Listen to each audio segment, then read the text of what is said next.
今日弓箭步唔加嘅弓箭步啊，佢又講求你咧打10零嘅。個意思話，如果左腳喺前邊，右腳喺後邊，右腳咧就唔需要負擔我哋身體嘅重量。雖然佢同時係有力，但係佢唔需要負擔重量。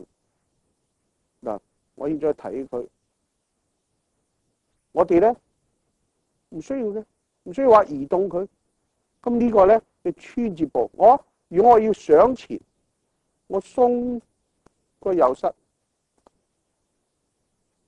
然後兜尾閭上步，再踩腳咁啊弓前，變咗咧呢個右弓箭步啦。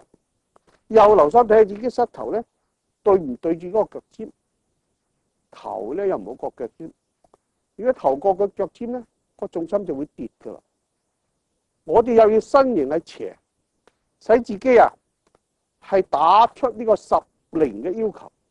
例如左腳可以隨時拎得起，但係左腳又唔能夠離開個地面，使自己冇根，呢個叫穿接步。